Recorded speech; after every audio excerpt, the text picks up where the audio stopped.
Hi, this is the third lesson in electronics. Before watching this video, it is better to go through my first two lessons. The URL or the link for the first two lessons are given in the description of this video. In my second lesson, I discussed about voltage regulators by using Zener diode, and in this video, I'm going to discuss voltage rectifiers. Rectifiers are the electronic components made of diodes, and they are used to convert AC voltage into DC voltage. So in this lesson, I'm going to discuss all the related theories and the derivations, mathematical methods, all the mathematical equations will be derived related to rectifiers. Say for example about equations for efficiency of the rectifiers, efficiency for ripple factors, everything will be derived in these lessons. As I told earlier in my first lesson, these lessons are not focused on any specific syllabus. So any students, those who need any idea or knowledge related to electronics can follow this. Even students, those who are in the first year in the universities, or maybe students those who are doing engineering course, also can follow these lessons. Okay, so you know rectifiers, there are mainly two different types of rectifiers. So there are mainly two different types of rectifiers. One is called half-wave rectifier,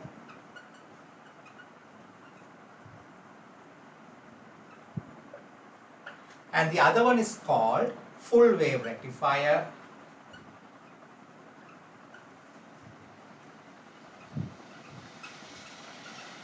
So in full-wave rectifier, there are two different types of full-wave rectifiers.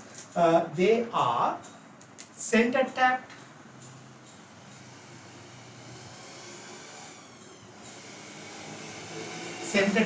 full wave rectifier is one type, and the other one is full wave bridge rectifier.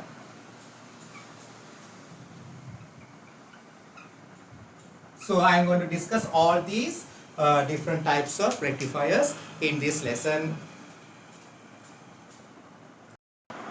Okay, so this is the half wave rectifier. It's a very simple circuit, just one diode, an AC power supply. This is the notation for AC power supply. DC power supply we normally denote like this. This is the DC power supply, or normally we use for battery. But AC power supply notation is this one.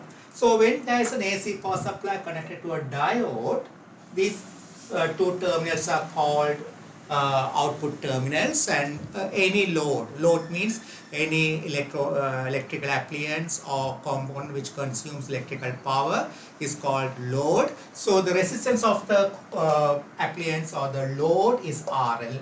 If you connect the component or the load across these two terminals, you will get the output. What could be the output? What will be the shape of the output voltage across the load? You can find it by using cathode ray oscilloscope, CRO. This is the input voltage. You know that is AC voltage, normally AC voltage. There are different types of AC voltages are there. Mainly what we use is the sinusoidal, the sine shape.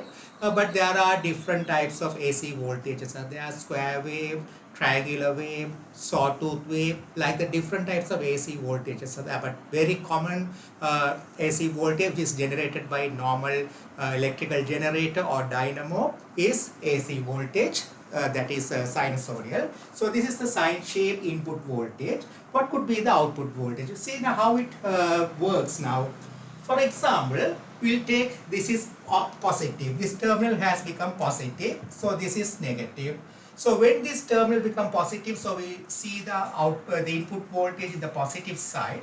When this terminal becomes positive, this terminal becomes positive, and this is negative, this is positive. So the diode will be in forward bias. So if the diode is in forward bias, there will be current flow through the diode and through the load. So what will be the output? We can see the output voltage like this.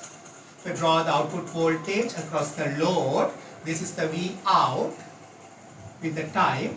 There will be current flow through the load. So there will be an output voltage like this until this portion is positive, this terminal is positive and this terminal is negative. If I say this is the time period t, this is t by 2, until t by 2 there will be more current flow through the load. Okay, when the negative portion or the negative portion of the input voltage, that is this becomes positive and this becomes negative, what happens? There won't be any current flow because the diode will become reverse bias. So when the diode becomes reverse bias, there won't be any current flow through the diode. So in that situation, there won't be any output voltage because there is no current through the load. So there won't be any current through the load. Means if you think about V equal IR, I is 0, so V will be 0. Voltage across the load will be 0. So there won't be any output voltage until this time, until from half the period to 1 period, there won't be any voltage across the load. Then what happens? When again this becomes positive, when this cycle starts, the half cycle after one full cycle, then this cycle will start, the second cycle will start. So again this becomes positive, and when this becomes negative, the diode will become forward bias. When the diode becomes forward bias, there will be current flow through it. So there will be voltage across the load. Like that, during every half cycle of the diode, so this time period will be the same. So this I can say this is t by 2 and this is t. Again this will be 1.5 t and so on. So every half cycle of the input voltage, there will be output voltage across the load. This is called half wave rectifier. So that means, you know, AC signal means which has varying voltage. The voltage, the numerical value or the magnitude will vary. Also the direction will change, is it? That is called AC voltage. But here what happened? The direction is still on one side. You can see if this is 0, there is no current flow through the, there is no current flow in two directions. For example, only in one direction there will be current flow. When this is positive, there will be current flow through the diode. There will be current flow through the load. When this becomes positive, I told already, there won't be any current flow. Again, when this becomes positive, there will be current flow. So that means the direction of the current through the load is always in one direction, that is this direction. So that means I can say it has become DC because the direction has become only one direction through the load, direction of the current. AC means there will be both direction of currents. Periodically the direction will change, also the magnitude will change. But here what happens, the direction is not changing, it's the same, but the numerical value or the value of the voltage is not constant. It is not a perfect DC voltage, it's a fluctuating DC voltage. Or we can say this rectified voltage consists of both AC component and DC component. We can say like that. Again I am saying this rectified voltage, this is the rectified voltage, that's the voltage across the output, across the load resistor.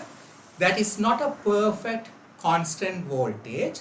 The voltage is varying with time, but only in one direction the current is flowing. So it's a DC, but it's a fluctuating. So we can say this rectified voltage has, or this rectified voltage consists of AC component and DC component. Why am I saying AC component? Means because of the AC component of the input voltage, there is still variation in its numerical value or in its magnitude.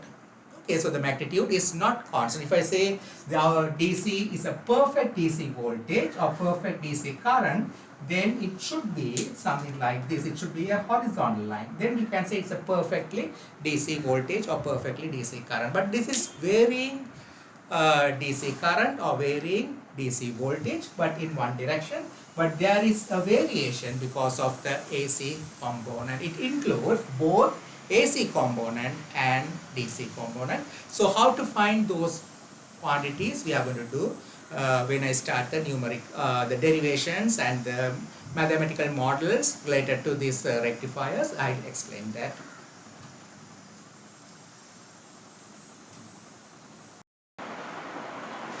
so to have rectification, you know, when this becomes positive, when this terminal becomes positive and when this terminal becomes negative, we know the diode is going to be in reverse bias. The peak inverse voltage means the maximum voltage across the diode when it is in reverse bias. If I say the input voltage maximum is V0, the peak voltage is V0, here also it will be V0. So the peak inverse voltage is V0, that must be smaller than breakdown voltage of the diode, is it? Otherwise, what happens? The rectification will not happen and the voltage, when the diode is in reverse bias, it will not block the current. So the condition, the peak inverse voltage, shortly we write peak inverse voltage, PIV, peak inverse voltage of the diode must be less than, that peak inverse voltage must be less than breakdown voltage of the diode when it is in reverse bias. Very important, otherwise the diode will not block the voltage when the half cycle appears across the diode.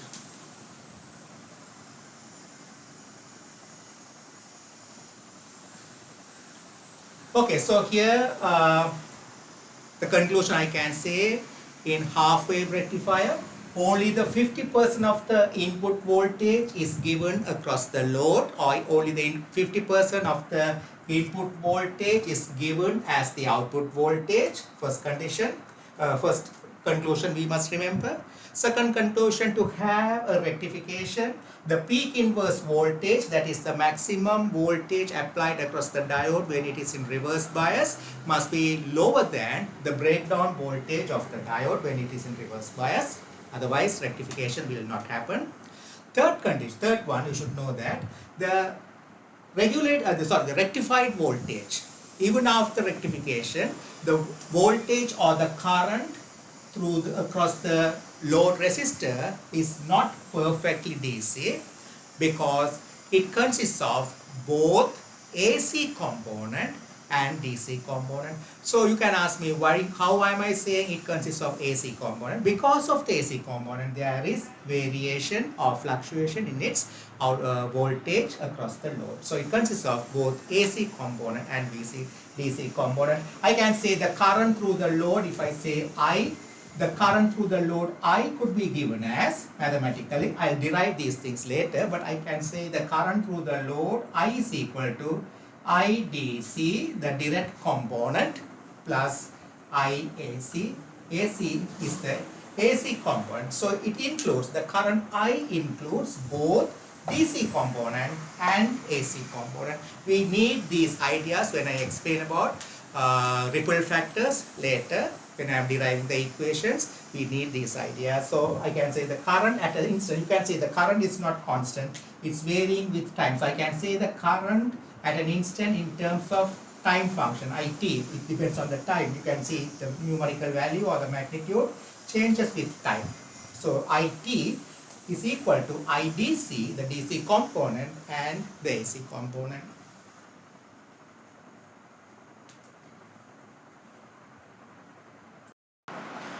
Okay, so this is the full wave rectifier. I told there are two different types of full wave rectifiers. One is called center tap full wave rectifier, and the other one is called bridge rectifier, bridge full wave rectifier.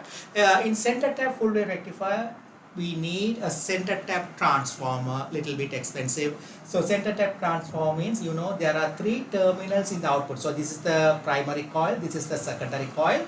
The voltage across the secondary coil is created across the across these 2 points. The voltage will be created. So once this will become plus Vs, S stands for secondary coil.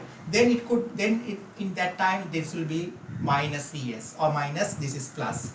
But this center tap will be always 0 volt. So that will be taken as 0 because that is normally connected to earth, or that will be the reference voltage. The center point of the secondary coil will be taken as the reference voltage 0. So if I say the voltage across the secondary coil is Vs, this voltage will be Vs by 2. That will be Vs by 2 because that's the half of the total voltage across the secondary coil, because you know according to potential divider the whole voltage is applied across the secondary coil.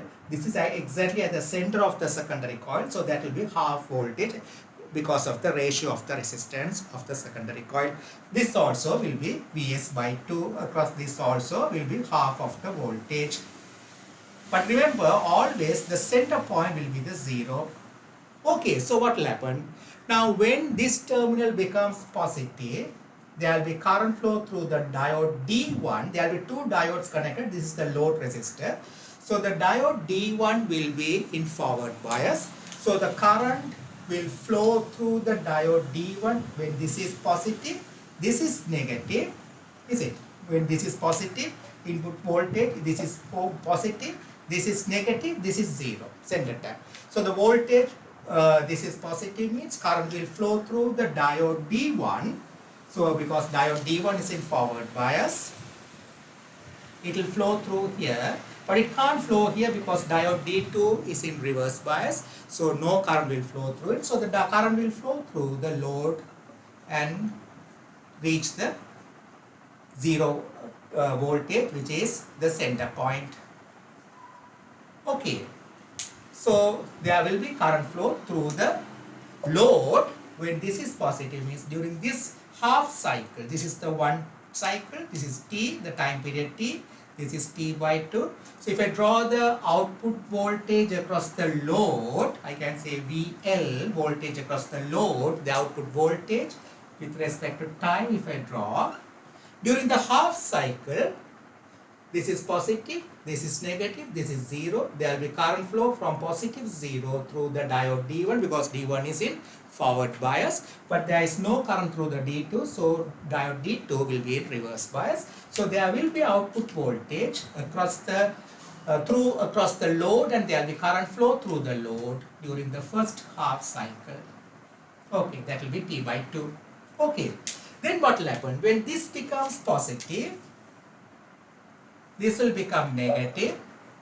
Center tap is the reference voltage. So in that time, D2 will be in forward bias. So there will be current flow through the D2. I'll erase these things that I drew earlier. So there the current will flow through diode D2 because it's in forward bias. It will flow through this wire and flow through the load. Current will not flow through the diode D1 because D1 will be in reverse bias. So current will not flow through D1. So there will be current through the load this way. So you can see that here also, if I name this point X and this point Y, the Y is the center point, you can see the current is flowing from X to Y through the load. You can see the current is flowing from X to Y through the load. Earlier also when this was positive, this was negative, I already drew that. There also current will flow from X to Y through the load. So always the current is flowing through the load in the same direction. So here when this becomes positive, during the second half cycle, this becomes positive. During this cycle, this becomes positive, this becomes negative. Current will flow through D2 because D2 is in forward bias, and there will be current flow through the load. So there will be voltage across the load that will be like this. So this is time period T by 2, and this is time T. Okay, so like that, during the next half cycle, again same as earlier what I explained, there will be voltage across the load in the same direction.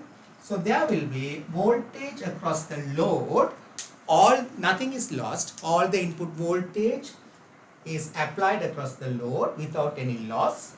But efficiency we need to calculate in mathematical formats. But anyway, I can say in the half cycle, in the half wave rectifier, we know 50% of the input voltage is lost, which is not applied across the load, or which is not applied across the output during the half wave rectifier. But in full wave rectifier, here all the input voltage is applied across the load. So this will be always half of the secondary voltage, peak of the secondary voltage. So here also you can see the output voltage is DC, or output current through the load is fluctuating, which is DC, but it consists of both AC component and DC component also, right? So here also the output is consists of both AC component and DC component. Here also I can say at a time t the current through the load, if I say ITL, current through the load at time t, that consists of both DC plus AC, that is AC component and DC component, both are included in the output current through the load at an instant or at a time t.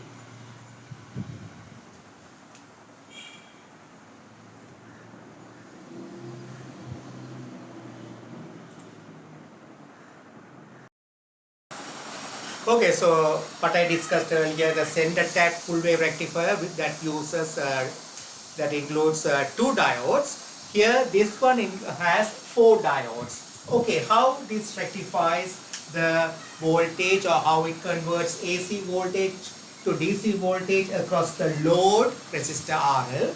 We'll analyze it now. So we'll analyze how the voltage across the load or how the current through the load changes with time. I can say that's a voltage across the load with time t. Right, okay. So now you can see when this becomes positive. So during the half positive cycle, so you can say this becomes positive, this becomes negative. When this becomes positive, you can see the current will flow through this way. The diode D4 will be in reverse bias. You can see the current, this is positive, positive, this is positive means this terminal positive. This terminal positive means, I explained that in the lesson, second lesson, the diode D4 will be in reverse bias. So there is no voltage or no current through the diode D4 because it's in reverse bias. So the current which is coming from the power supply, AC signal, current, if I say I, that current I will flow through the diode D1 because it's in forward bias. So the current will flow through the diode D1. When it comes here, you can see the current can't flow through D2 because D2 in reverse bias. I'll circuit the reverse bias. It's in reverse bias. Current can't flow through it. So this current will flow through the load like this. It will flow through the load. Then you can see when it reaches this point, again it will flow through the diode D3 because it's in forward bias. And finally the current will reach the negative terminal. So always you know that in a power supply, current comes out of positive terminal and moves towards negative terminal. So again I'll explain, during this half cycle, when this terminal becomes positive, current will flow through here. It can't go through D4 because D4 is in reverse bias. It will flow through D1, flow through the D1. Here it can't flow because D2 is in reverse bias, so it will flow through the load.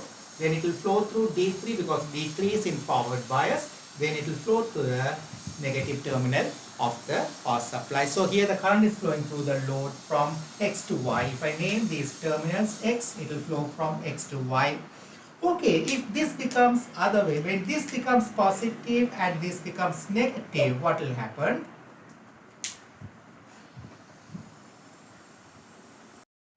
So as I explained just now, when this becomes positive and this becomes negative, there is current through the load resistor. So there will be voltage across the load resistor during the first half cycle of the input voltage. Okay, now other way, when this becomes positive and this becomes negative, what will happen? So the current will flow out from the power supply. It will go reach this point. So this diode D3 will be in reverse bias because the positive terminal is connected to diode D3 like this. So it will be in reverse bias. So no current through the D3. I'll circle the reverse bias diode. It will be in forward bias. The diode D2 will be in forward bias. There will be current flow through the diode D2. When it reaches the reverse bias D1, you can see the current is entering to this point, means you know reverse bias. You know that this is called reverse. So if a diode is connected like this, if the positive terminal, if this is positive, this is negative for the external power supply, it will be in forward bias. If the other way, it will be in reverse bias. If this is positive to the power supply, negative terminal, it will be reverse bias. You can see that now the current is flowing this way, this is forward bias. This is positive terminal is connected to D1, so to compare these diagrams, you can see the diode D1 is in reverse bias. So there won't be any current flow through the diode D1, but this current will flow through the load resistor. And when it reaches this point, it will flow through always to the negative terminal. D4 again in forward bias. So it will flow through the diode D4, and finally it will reach the negative terminal. Okay, so here also there will be current flow through the load resistor. So during the next half cycle also there will be current flow through the load resistor. Okay, so here the current through the load resistor is always from X to Y, whether this point positive or this point, this terminal positive or this terminal positive, whatever it is, the current through the load resistor is the same. So we can say it's rectified. There is only one direction of current through the load resistor, but there is variation or fluctuation in the output voltage. So here also we can say the output voltage or output current consists of both components of AC and DC. If I say the current of the load current at time t, ILT, is equal to IAC plus IDC. It consists of both components, AC component and DC component. Why there is AC component? Because the current is changing. There is variation in the current due to the AC component it consists of. In all these here also always the peak inverse voltage of any diode when it is in reverse bias. Peak inverse voltage means the maximum voltage across the diode when it is in reverse bias must be lower than its breakdown voltage to block the current through it.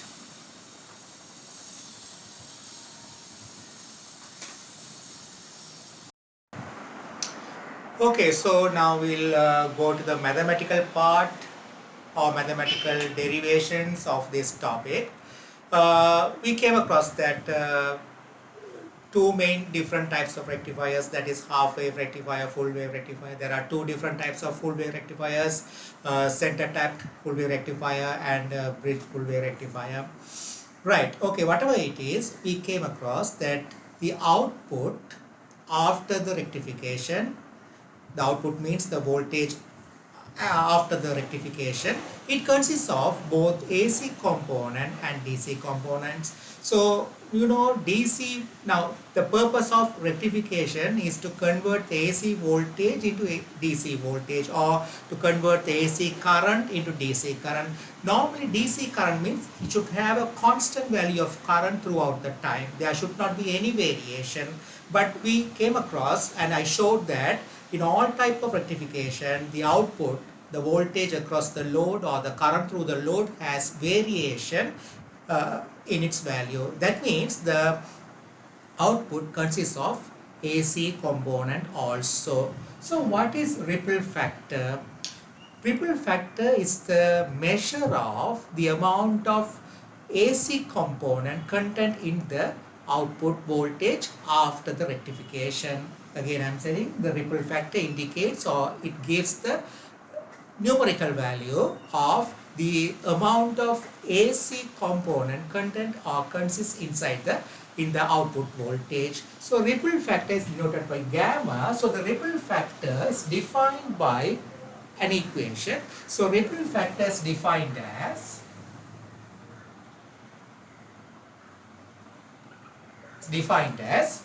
RMS value, root mean square value of the AC component of the output voltage of the AC component of the output voltage divided by DC component. It could be voltage means DC component of the voltage, or current means it should be DC AC. If we are considering RMS value of the AC component of the current means that should be divided by DC component of the current. the magnitude of the DC component of the current. Or if you are considering RMS value of the AC component of the output voltage or rectified voltage means this should be DC component of the rectified voltage, DC component of output. This is also AC component of output. Okay, so first we need to find, if we want to find the numerical value for the ripple factor for these different types of rectifiers, we should know the meaning of RMS value of the AC component of output and the DC, the value of DC component or average value of the output.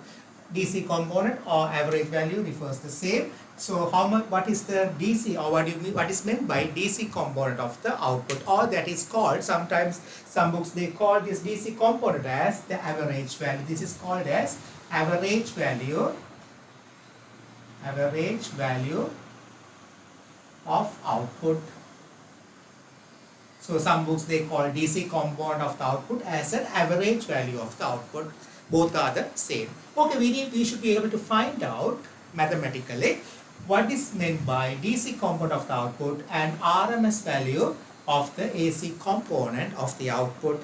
Okay, so to find it, you know, RMS value of discrete values. Say for example, I'll tell you the definitions. We'll see first about RMS value, root mean square value. So if you have discrete values, say for example x1, x2, they are discrete values, x3 up to xn, then the mean square value of these discrete quantities is given by x squared is equal to, or x bar some books they use, or some books they use x squared, yeah, whatever it is equal to x1 squared plus x2 squared plus x3 squared up to xn squared over total number of n. That is the mean square value of these discrete quantities or discrete values. If you want to find the RMS value, so that means RMS value, this is called RMS value, square root of this one, so that will be square root of x1 squared plus x2 squared plus x3 squared up to xn squared over n square root. This is the way mathematically we find the RMS value, root mean square value or mean square value. This is the way we find for discrete quantities. But for a function, say for example, if it is a function fx, we might have a graph, it's a continuous graph for a function f against x graph. This is fx. The graph might be something like this. If you want to find the mean square value in the range from a to b, how do we find the mean square value for this function in the range from a to b? How can we find it? So we need to find the values of x at each and every point, and we need to add it, square it and add it, is it? That means we are going to find the area under the graph. So that means we are going to find each and every values for x in the range from a to b, and we are going to square it. Then we are going to divide by the length. We earlier divide by number of quantities, discrete quantities for n, we divided by the number n. So here we need to find, we call that n as the length. So this is the length, b minus a. We have to divide the whole value by b minus a. That means here I can say RMS value, mean square value. I can say f mean square value. I can say it's like mean square value of f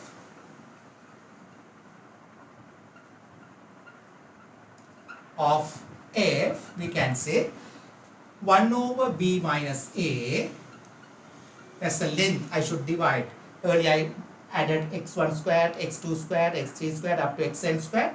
Divide by n. So n is the total length, the total quantity. So here the length is b minus a.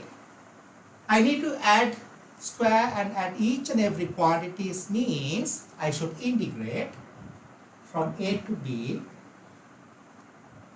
fx squared dx.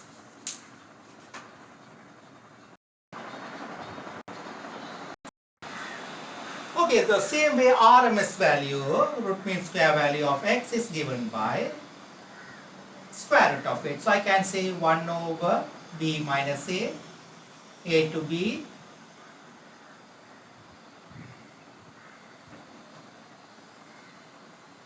fx squared dx to the power of half. So this is the meaning of RMS value of a continuous function.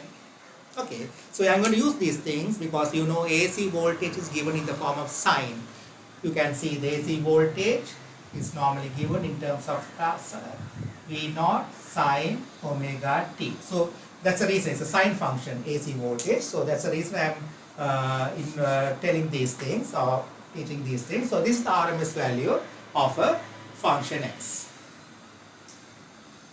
Okay, so you know the meaning of RMS value of a continuous function. Now we are going to think about mean value of discrete quantities. You know that mean value of discrete quantities. If there are x1, x2, x3 up to xn, you know the mean value of x is given by x1 plus x2 plus x3 plus up to xn divided by n. You know how to find the mean value of discrete quantities. Same way, how to find the mean value of a function, a continuous function within a range. Say for example, if there's a continuous function fx, so the graph might be something like this. We want to find the mean value in the range from x equal a to b. How to find it? So we need to find each and every value.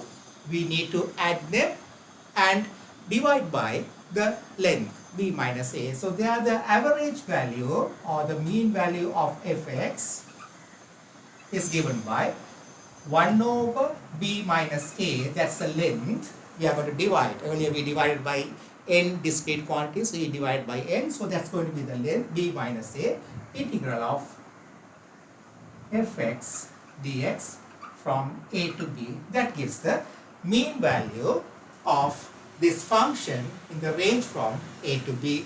I'm going to use this one also, mean value or the average value, because for a AC voltage that's given by Vt, V naught sine omega t. So after rectification also a component of this will remain there. So when I'm finding it as in terms of DC voltage means the average voltage of the output. So there I need this type of integration. So the definition of average of a continuous function is given by this format. Okay, so I'm going to use these things there.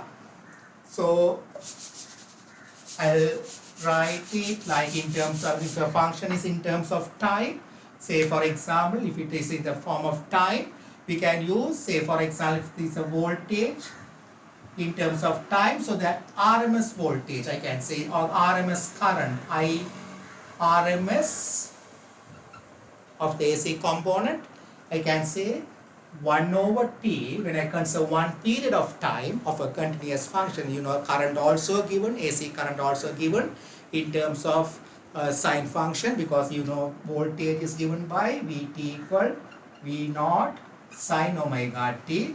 So current means I equal V over R. So if I divide this by R, we will get V naught over R sine omega t. That is I naught sine omega t. So the current in terms of time, it's a function in the form of sine. Okay, so I can say IRMS of the AC components given 1 over t integral of IT dt squared from 0 to t to the power of half. Or I can say IRMS squared, square of it, IRMS squared, the same thing I can write it in terms of square. So I can remove the square root, 1 over t for one period of time, the RMS value, 0 to t, IT squared dt. Same way the DC component, IDC, the DC component is given by 1 over t, 0 to t, IT dt. Okay, I'm going to use these things because I need the equations or the expression for these quantities when I'm defining the ripple factor. Okay, so I told that output consists of both AC component and DC component. So at time t, if I say the current in the rectified, I can say the load current at time t is IT. It's a function of time. So whether it's a full wave rectifier or half wave rectifier, the output current after rectification or the load current after rectification is function of time. So I can say IT is the load current. So I can say the IT, the load current, consists of both DC component and AC component. So you saw the definition of ripple factor gamma. The ripple factor gamma is defined as the RMS value of the AC component, that is I AC RMS value of the AC component divided by the DC component.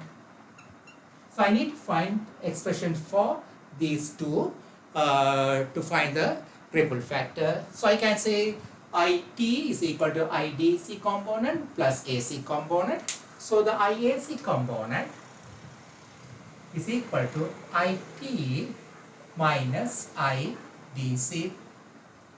So I need to find the AC component, RMS value of the AC component. RMS value of the AC component is this format.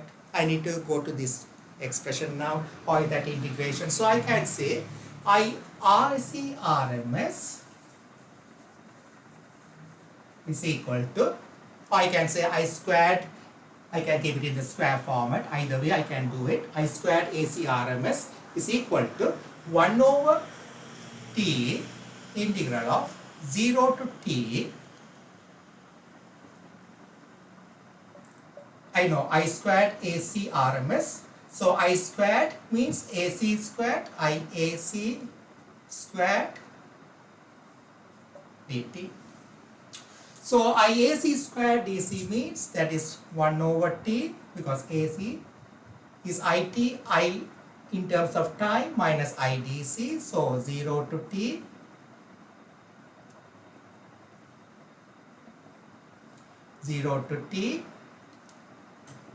here 1 over T, IT minus IDC all things squared dt. Right, expand this square, that will become 1 over T integral of I squared T plus I squared DC minus 2 I T I DC integral of time dt 0 to T. Okay, so I'll continue on the right side. So this I can say is equal to, that is I squared AC RMS is equal to, I'll write separately 1 over T integral of 0 to T I squared T dt minus plus, I'll raise it, I need the space, I squared T dt plus 1 over T integral of 0 to T I squared DC dt minus 2 over t, 2 over t, this t comes down, 2 over t, integral of 0 to t idc it dt. Okay, so we'll part by part we'll integrate it. Now you know that this one 1 over t I square t dt 0 to t, what is it? What is this quantity? That is the IRMS squared. Is it? According to the definition, you can see the definition what I wrote, but I raised it. 1 over t 0 to t I square t dt is the I squared RMS. So this I can write I squared RMS. Is it? This I squared, this whole thing, this definition, this portion is the definition of I squared RMS. Now here DC is a constant. DC means it's independent of time. DC means it's a constant. So DC component means it's a constant.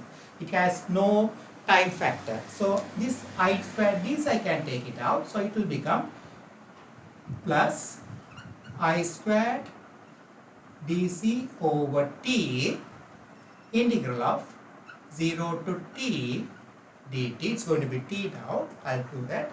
Minus 2. This IDC I can take it out. IDC, this DC is a constant because it's not depending on time, because it's a DC means it's a pure constant value. So DC I can take it out. 2 IDC, this 1 over T integral of 0 to T IT dt. Okay, I'll continue this one. That is I squared RMS plus, now integrator of 0 to t, you will get t. I'll do it separately. So 0 to t dt is equal to integral, if you say it will be t, the range from z to t, that will be equal to t. You know that integration. So 0 to t dt, if you integrate dt, it will be 1 into dt, that will become capital, that's become t. The limits 0 to t, so t minus 0, it's t. So this I can write I squared dc over t into t. This integration will be equal to t. I put that t here. Minus 2i dc. Okay, see this definition 1 over t I dt dt. What is it? That is I dc. I already wrote it and raised it. That's the definition of DC, or that's a definition of average value. That's a definition of average value or DC value. So 1 over t IT dt is the DC value or average value. So this I can write 2I DC over t, sorry, 2I DC, this whole thing 1 over t, this is IDC according to the definition. So 2IDC into IDC. Okay, what will I get? I squared RMS. T and T will get cancelled, plus I squared DC minus 2IDC into IDC, 2I squared DC. So that's going to be I squared RMS minus I squared DC. What is it? That is I squared AC RMS. I'll write again. So that is I squared AC RMS is equal to I squared RMS minus I squared DC. It is an important conclusion to find the ripple factor. So what is this I squared RMS? That is I squared RMS is the output current, output load current. So I squared RMS is the output load current. So I can put it in terms of T here, I squared RMS in terms of T, no problem. So I squared T RMS, I squared T RMS.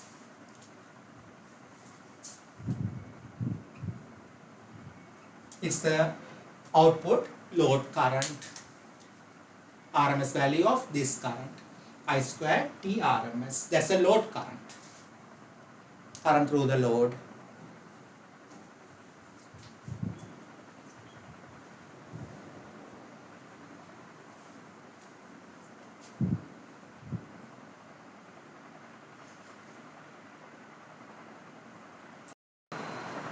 Okay, so ripple factor, I already defined it. Again, I'll define it. So ripple factor is given by gamma. So the ripple factor gamma is given by IAC RMS, that is RMS value of the AC component of the output, that is IAC RMS, over average value of the output or DC component of the output. Okay, so that means IAC RMS over IDC is the ripple factor. Now IAC RMS, so here I squared AC RMS I have, so instead of IAC RMS I should write the square root of this one, that is I squared T RMS minus I squared DC to the power of half, because I need IAC RMS, means I should take square root on both sides. If I take the square root, it will become I squared T RMS minus IDC to the power of half divided by IDC. So if I bring this into the square root, this also will become square. You know that A over B, I can write A over B squared to the power of half, is it? So the same format, I can write this one, I squared T RMS minus I squared DC over I squared DC all into the power of half. Okay, so I'll continue on the right side, erase it.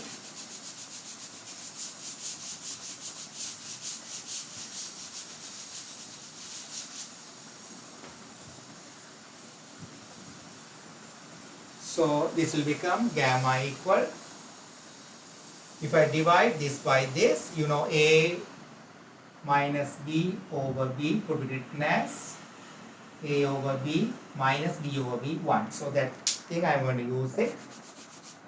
So I squared RMS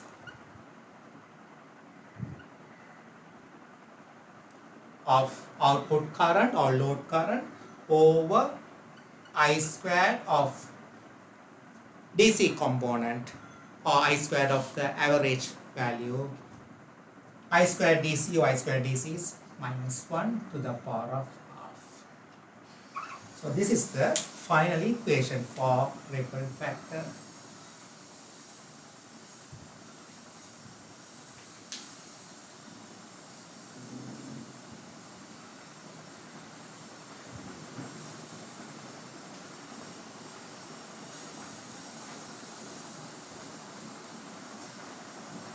Okay, so we'll find the ripple factor for both half-wave rectifier and two different types of full-wave rectifier. But anyway, I don't need to find the ripple factor for center-tapped full-wave rectifier and the bridge rectifier separately. Both are the same approach, so I don't need to spend time on them individually. I'll do it for example, I do it for bridge rectifier.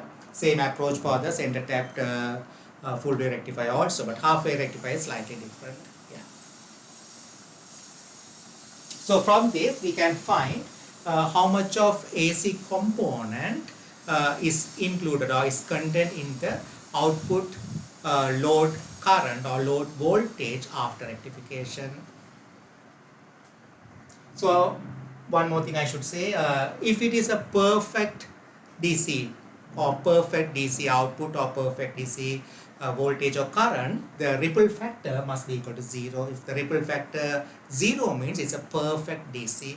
So lower the ripple factor, higher the rectification or higher quality of rectification, lower the ripple factor.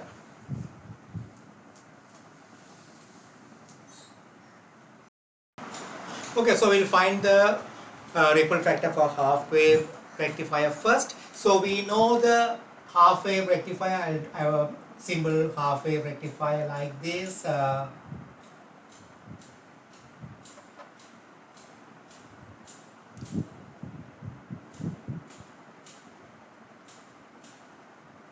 So the input voltage is a sine function. I can say the input voltage, it depends on Vt equal V naught sine omega t. The output voltage after rectification, it's in the format, there is no voltage. So there is no voltage here. So during time 0 to t by 2, there will be current flow through the load resistor. T by 2 to t, there is no current flow. Then again t to t, 3t by 2, there will be current flow. Okay, so here I need to find the ripple factor of the half wave rectifier. I need to find both RMS value and DC value of the output voltage after rectification. So this is the output voltage. Okay, so if I say the peak voltage of the input voltage is V naught, here it will be slightly lower than V naught due to voltage drop across the diode. But whatever it is, I am not interested about whether there is a voltage drop across the diode or not. We don't need it now here. I can generally say, I forgot about this V naught, or I don't think about the input voltage. I can say the peak voltage across the output is V naught. So I don't consider the input voltage, the output voltage, the peak voltage is V naught. Okay, so I need to find the RMS voltage, both RMS voltage, RMS current also the same format, RMS voltage, RMS current will have the same format, same shape of graph or same function, because you know current is equal to V T over R. So only the amplitude will be different for the voltage and current. You can't compare anyway, they are different quantities but the same type of functions. So I need to find the IRMS and IDC for the output voltage now, right? So we'll find them. So I'll find the RMS for the output voltage first. So I can say IRMS of the AC of the output voltage. So that is going to be 1 over t. So you know I'm going to find it for one period of time. That will be the same continue again and again. So I'll find it for RMS value for one period of time, 1 over t integral of 0 to t v square t dt to the power of half. Okay, so here this I can write separately like this, 1 over t 0 to t v square t 0 to t by 2 v square t dt to the power half plus 1 over t by 2 to t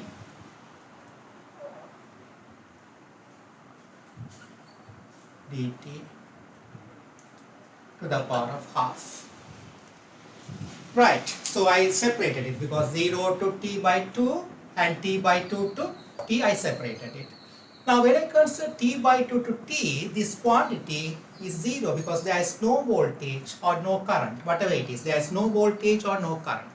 I can do it for voltage, then I can find the current by dividing it by R, right? So I can find, that's not an issue.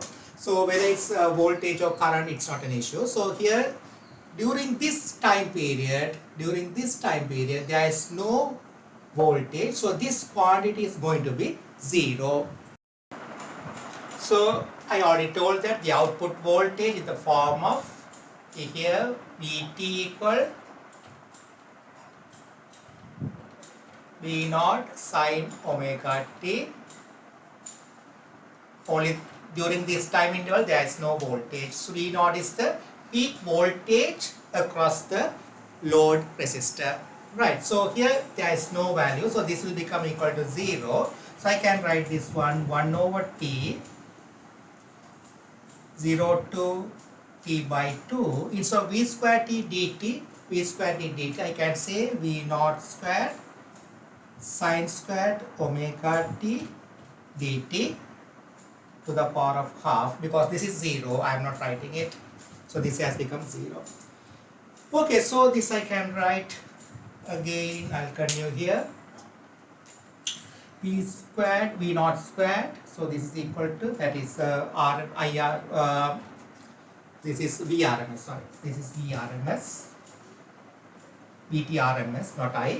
Then I'll divide it by R, I'll get the IRMS. So I can say VRMS T is equal to 1 over T. So I can say V integral V naught squared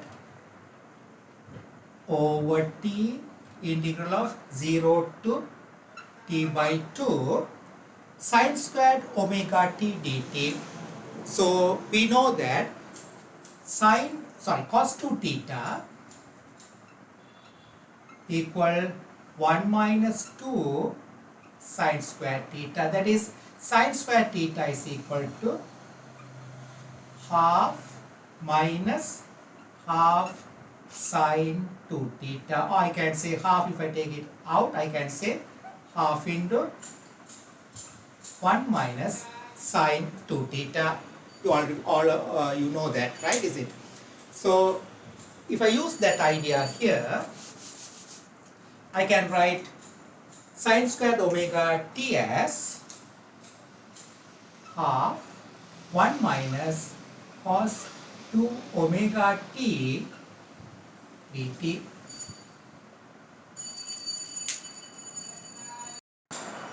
Okay, so this I can write V naught squared over 2t, the 2 I am taking out, 2t, integral of, separately if I write to the power of half, I missed it. Yeah. So I can say that integral of 0 to t by 2 dt minus integral of 0 to t by 2 cos 2 omega t dt to the power of half.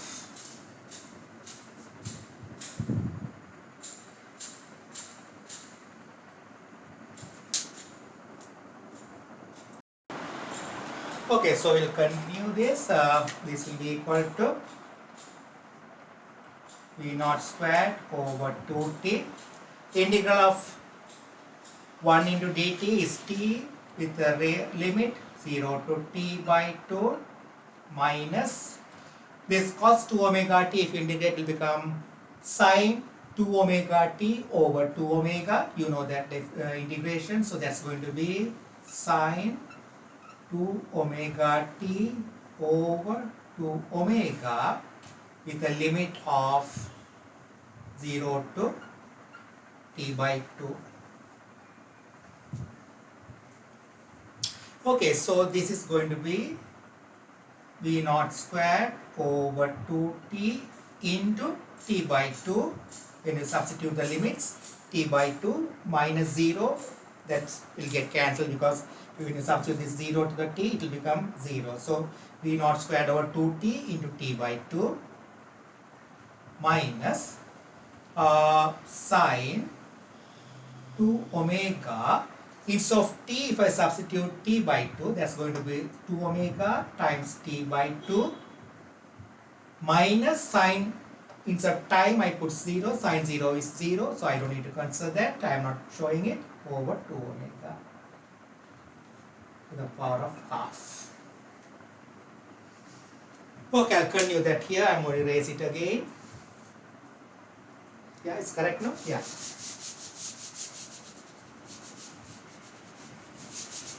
So again I'll continue here, VRMS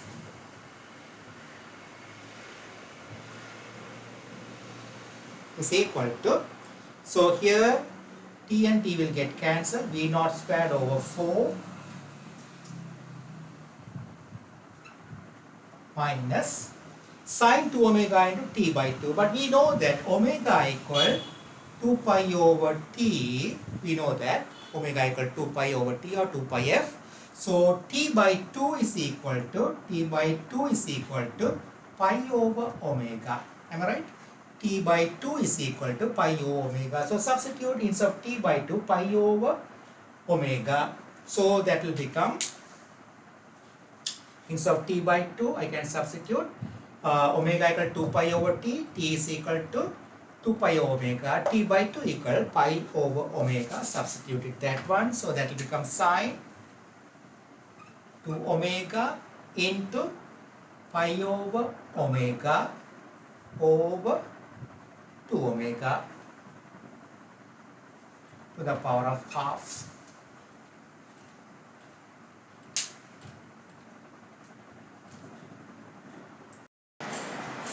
Okay, there's a small mistake. This bracket I missed it. This V naught squared is a common bracket. So it should be there like this. Right, that bracket I missed it. Right, okay, now it's right. Okay, V naught squared over 2t. So that should be written as like this. V naught squared over 2t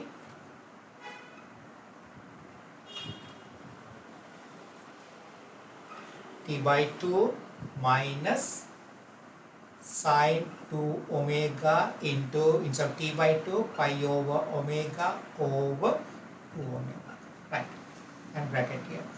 Okay, so now you can see that sine omega get cancelled, so numerator will be sine 2 pi, sine 2 pi 0, sine 2 pi 0, is it? Sine 360 0. So the sine 360 or 2 pi 0 means 0 or 2 omega 0. So it's going to be finally V naught squared over 2t times t by 2 minus 0. I don't need to write it to the power half. It's going to be t will get cancelled. V naught squared over 4 to the power of half. So that is V naught by 2. V naught by 2. Okay, that's the RMS voltage of half wave rectifier. It's a big work from the definition, but anyway, but it's a VRMS of the half wave rectifier is V0, where what is V0 means this is the peak voltage, peak output voltage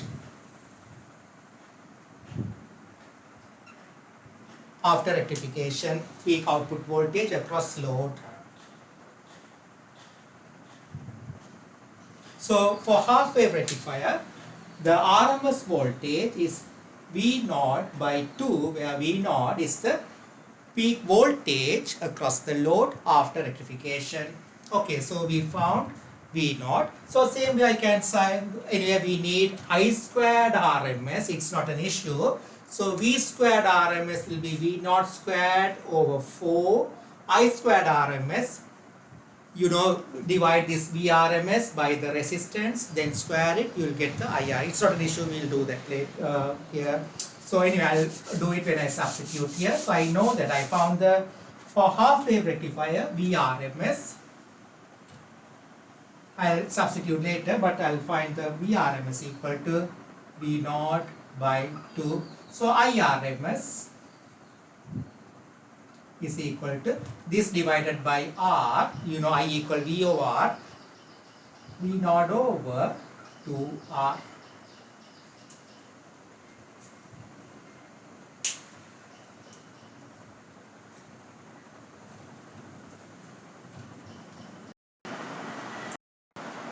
I can say V naught over R as I naught, V naught over R, I can say I naught, this R I can write it here.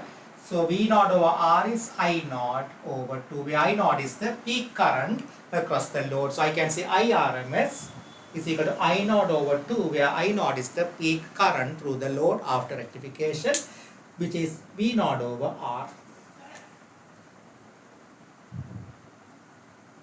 Okay, so I need to find I squared DC or IDC, the DC output. Okay, so I'm going to use the definition again. So I know the output voltage follows the format Vt equal V naught sine omega t, and I already gave the DC component, or the average value of a function is given by, if fx, the function, the average value of a function is given by 1 over v minus a integral of a to b fx dx. Is it? That's average value of a function. So here the function is v naught sine omega t v dt. So we are going to find the average value, which is dc value. So I can say v dc is equal to, here also I am going to find it during one period, because that will be repeated again and again. So 1 over t, because I am finding during one period of time, 0 to t, v t dt for the half wave rectifier. So that is 1 over t, 0 to t. So vt I can put v naught sine omega t dt. Same way I am going to write separately. 0 to t will be written as 0 to t by 2, t by 2 to t, because there is no voltage during t by 2 to t, that's going to be 0. So I am going to approach the same thing as earlier. So that's going to be 1 over t, 0 to t by 2, v naught sine omega t dt plus t by 2 to t, v naught sine omega t dt. 1 over t could be common, or I can write 1 over t here.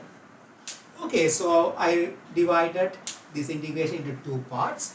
This is going to be 0, so now it's going to be 1 over t, 0 to t by 2, v naught sine omega t dt plus 0. This factor is 0. Okay, so we'll continue that. Vdc is equal to v naught, I can take it out of the integral, v naught over t integral 0 to t by 2 sine omega t dt .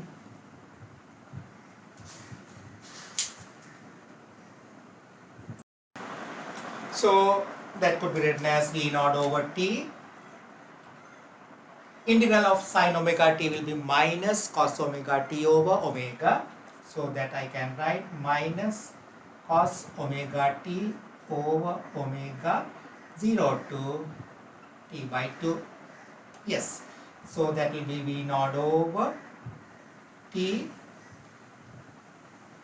So substitute t by 2. Earlier also I showed that t by 2 means that is pi over omega, because we know that omega equal 2 pi over t. T is equal to 2 pi over omega, so t by 2 equal pi over omega. So I am going to substitute that v naught over t minus cos omega times pi over omega. Sorry, I am going to substitute the values. I didn't substitute, sorry. That is minus cos omega t over omega, omega t by 2, sorry, cos t by 2, cos omega instead of t, that I put t by 2 over omega, minus this minus, so again minus, that is plus, cos 0 is 1, so that's going to be 1 over omega.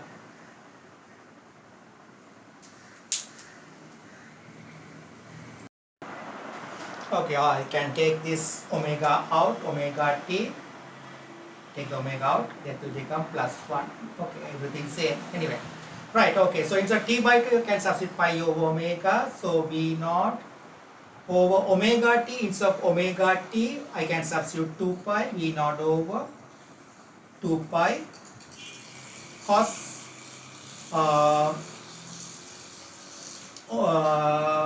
t by 2, I can substitute pi over omega, so minus cos omega into, instead of t by 2, pi over omega over omega I have taken out, so that will be not there, plus 1, correct, no? So that omega I have taken out, cos omega into t by 2. T by 2 is pi over omega. Yeah. So that's going to be cos pi. Cos pi is equal to minus 1. Minus into minus plus 1. 1 plus 1, 2. So that's going to be V naught over 2 pi into 2. That will be V naught over pi. So the DC component of the half wave rectifier is equal to V naught over pi.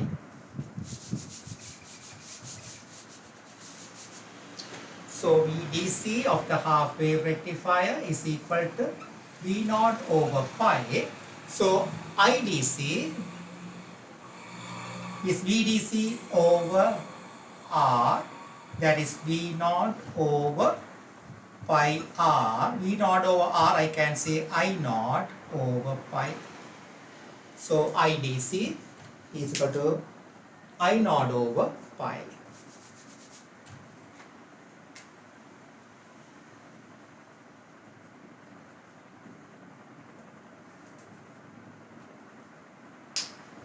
Okay, so we'll find the ripple factor now for a half wave rectifier.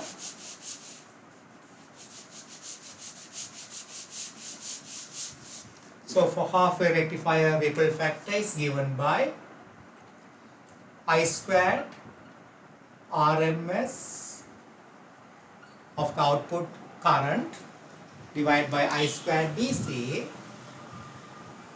minus 1. So this I can write I squared RMS or IRMS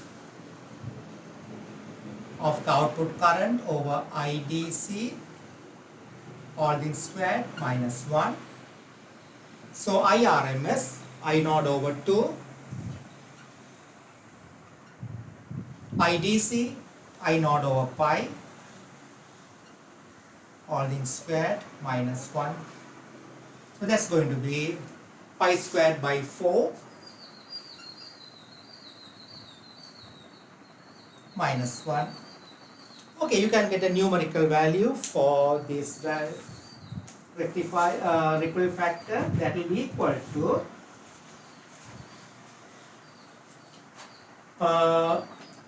and there will be square root. Yeah, square root.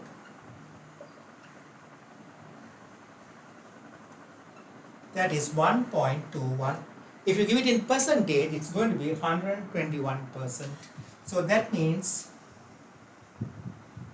it has very large amount of AC component even after rectification. So it's not a good rectifier. Half wave rectifier is not a good rectifier in terms of ripple factor because it has much larger AC component even after the rectification.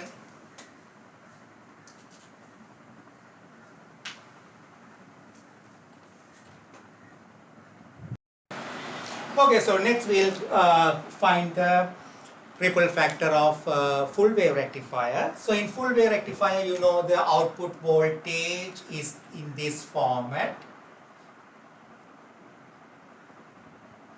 So this is time, this is the output voltage, this is the peak voltage across the load. Same idea as half wave rectifier. This is the peak voltage, this is T by 2, this is T. So here there will be voltage across the load even for one complete cycle. So here the definition, same thing, we'll find the RMS voltage for the RMS current for the full wave rectifier. So that is P RMS is equal to 1 over T 0 to T Vt squared dt to the power of half. Okay, so here the Vt, the output voltage, follows the equation V naught sine omega t, same as half wave rectifier. V naught is the peak voltage across the load after the rectification. So this I can write 1 over T 0 to T V naught V naught squared sine squared omega t dt to the power of half. V naught Vt squared is V naught squared sine squared omega t, you know that. Okay, so here this I can write integral of v naught squared over t integral of 0 to t. So here sine squared omega t, I already told that cos 2 theta equal 1 minus 2 sine square theta. So in that format I can write half into 1 minus cos 2 omega t dt half.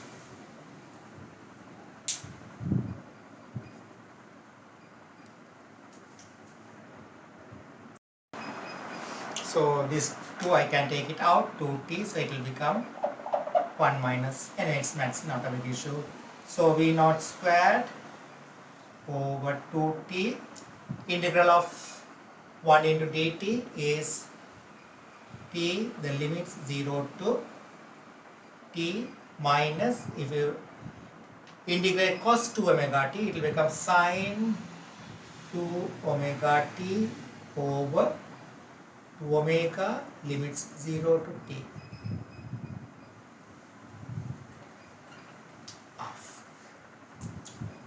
V square over 2t I take it common. 1 into dt is t, limits 0 to t. Integral of cos 2 omega t is sine 2 omega t over 2 omega, the limits 0 to t into half. Okay, so this is going to be v naught squared over 2t. The limits, if I put t minus 0, so that is t minus sine 2 omega t over 2 omega. Sine 0 is 0, so I don't need to show that value. Sine 0 is 0, so that substitution will become 0. Okay, so here also instead of t I can put pi over omega.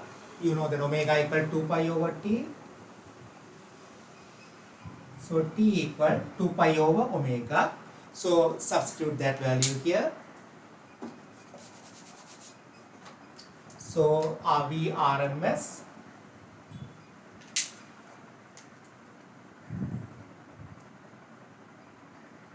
equal v naught squared over 2t t minus sine 2 omega. Instead of t I can say omega equal 2 pi over t. So 2 omega instead of t I can put 2 pi over omega over 2 omega to the power half. So sine 2 omega, this will be sine 4 pi. Sine 4 pi will be equal to 0. So that's going to be sine 4 pi, because omega get cancelled. 2 pi into 2, 4 pi equal to 0.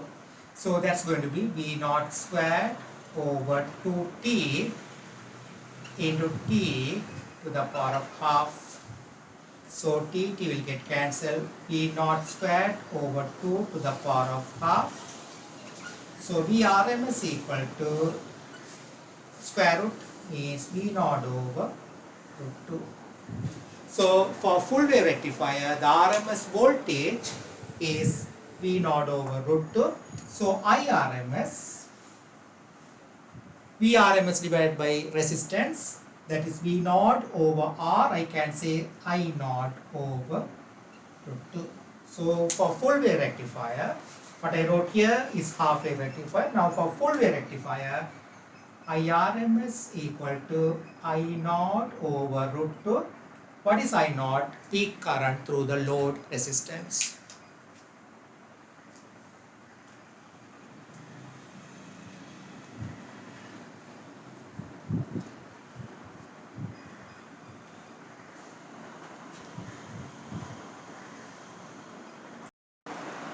Okay, so I need to find the IDC for full wave rectifier.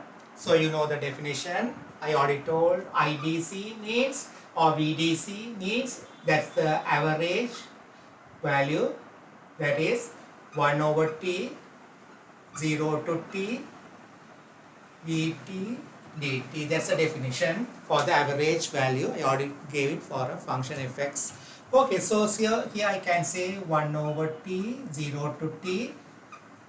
Instead of Vt, V naught sine omega t dt.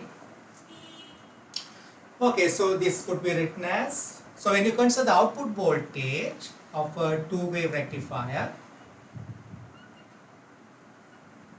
0 t by 2 t. So the average voltage means 0 to t by 2 and t by 2 to t, the same thing. So I'll find it for 0 to t by 2 and I can double it. If I write this one 0 to t by 2, t by 2 to t, it will be the same value. So I can write this as 1 over t, 0 to t by 2, v naught sine omega t dt into 2, that is I can say 2 over t. I don't need to write continuously, easy for that. Okay, so this will become 2 over 2 v naught, I can take the v naught out, 2 v naught over t, sine omega t will become cos omega t over omega, limits 0 to t by 2. There's a minus cos. If you integrate sine, it will become minus cos. Yeah, if you differentiate sine, it will become plus cos, but integration will become minus cos. Minus. Okay, so we'll substitute 2v naught over t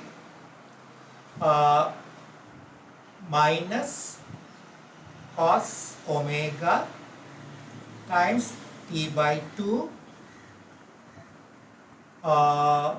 minus cos 0 over omega.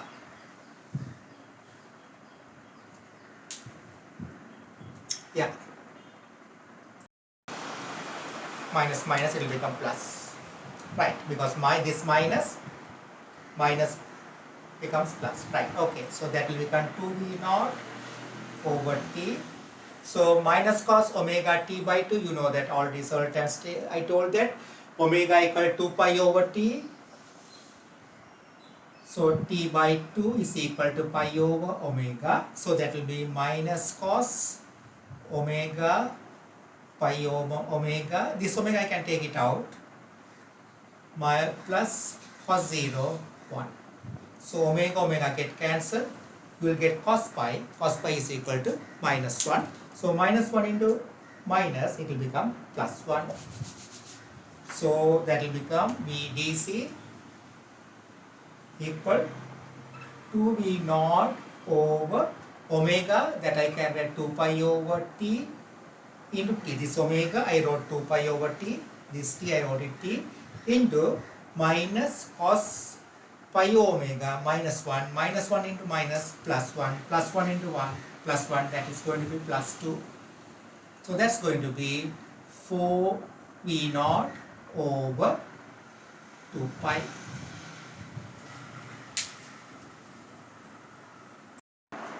That is V naught over 2 pi.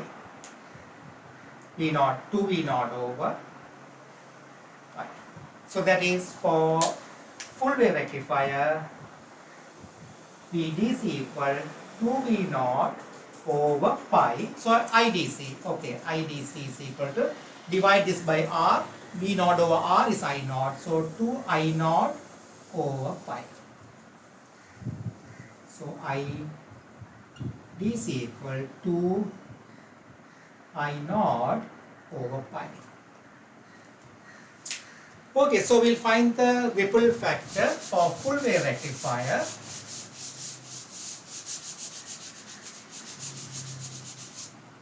So that will be full wave rectifier, the ripple factor will be I squared RMS, so that is I naught over root 2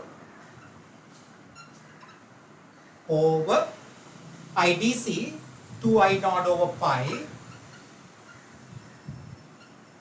all the squared minus 1 to the power half. So I naught will get cancelled. So that will be pi squared, pi will go up, pi squared, 2 into 2 squared, 4, 4 into 2, 8, minus 1 to the power half.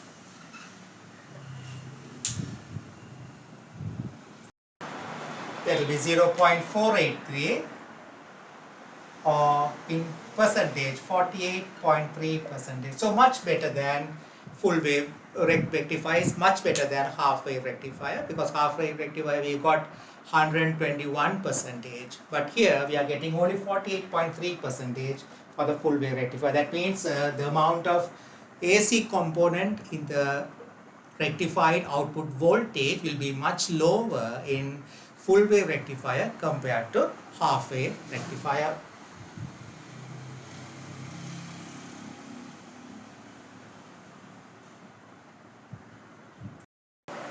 Okay, so next we'll consider efficiency of a rectifier, how much it's able to convert AC input to DC output. So the efficiency denoted by eta. So the efficiency is defined by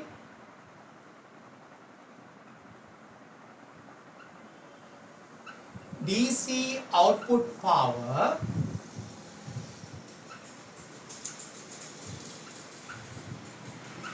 over AC input power. That's the way it is defined.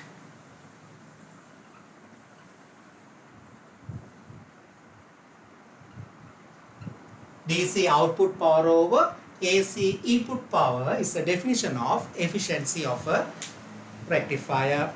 Okay, so when we think about half wave rectifier, so there is only one diode involved in that rectifier. So this is the load resistor.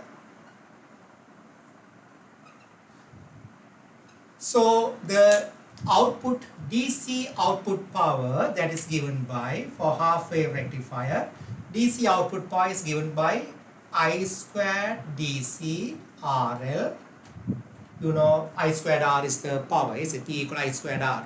So I squared DC RL divided by AC input power. AC input power means whatever the current flows through the diode is the current flowing through the load resistor also. So AC input means we should consider the load current. Load current, that is, I can say I squared T RMS into the total resistance. That current is flowing through the diode also, RD plus RL. So output power means I squared DC, that the DC component of the load current through the load. Input power means, AC input power means, that is I squared RMS. Careful, I am not considering the AC component of the load. No, I am not considering. I am considering the input power current. Input current means the current that is flowing through the diode and load, that is the load current. So its RMS value square into the total resistance. That current is flowing through the diode and the load. So RD plus RL.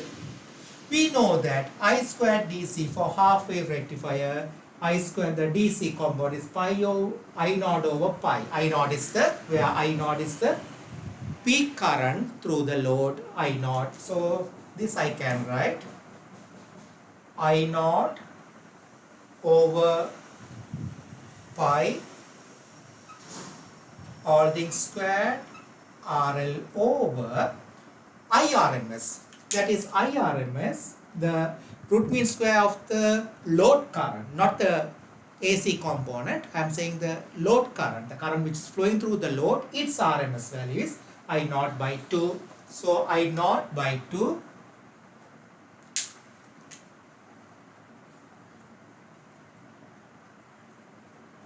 all things squared into RD, resistance of the diode, into RL. Okay, so I naught squared will get cancelled, 2 will go up, as a 4 over pi squared. So it will become 4 over pi squared. Am I right? 4 over pi squared into RL over RD plus RL.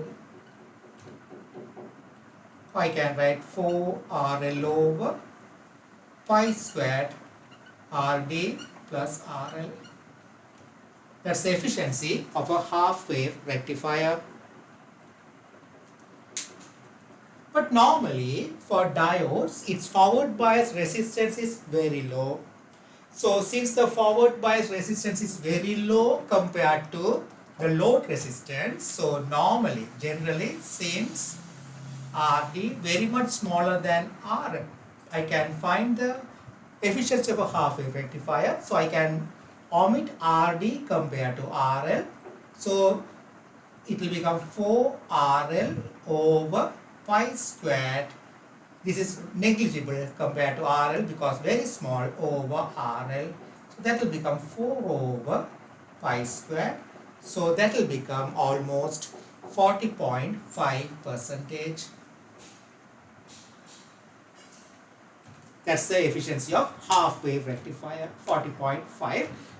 That is the numerical value if the resistance of the diode in forward bias is negligible compared to load resistance.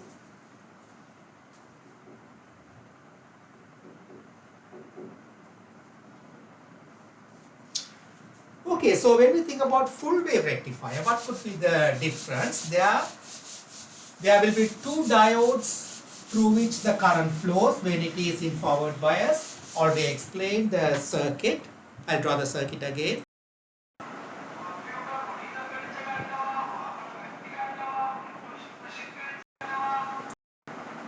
Okay, so again I'll explain when the bridge rectifier, which gives full wave rectification. So when there are two diodes will be in forward bias. So the DC output power will be I squared DC into the resistance of the load, and the AC input means the current which is coming out of the power supply is the load current. That's the load current. So I squared its RMS value RL into 2 times RD, where RD is the resistance of a diode. Two diodes are in forward bias, so we need to consider the resistance of both diodes there. Okay, so here we know I squared DC is I naught 2 I naught over pi for full wave rectifier. So 2 I naught, where I naught is the peak current through the load, 2 I naught over pi all things squared RL over I squared RMS I naught over root 2 for full wave rectifier.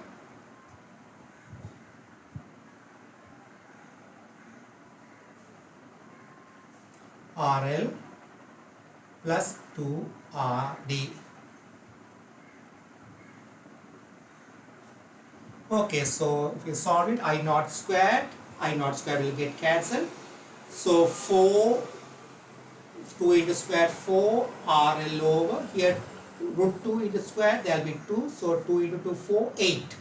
8 RL over pi squared into RL plus 2 RD. That's the efficiency of full wave rectifier. Yeah, 2 squared 4, this square of the square root 2 into 4, 8 RL over I naught square will get cancelled, pi squared into RL plus 2 RD. Here also if I say the resistance of the diode in forward bias is very much smaller than the resistance of the load, I can say if RD very much smaller than RL, 2RD also will be very much smaller than RL. So then in that case it will become, efficiency will become 8 RL over pi squared times, this is negligible compared to RL, so I can say pi squared times RL, so it will be 8 over pi squared. Earlier one we got 4 over pi squared, this is 8 over pi squared, so that will be twice the efficiency of the earlier one, that will be 81.1%. So actually full wave rectifier is much better compared to half wave rectifier in terms of ripple factor and in terms of efficiency.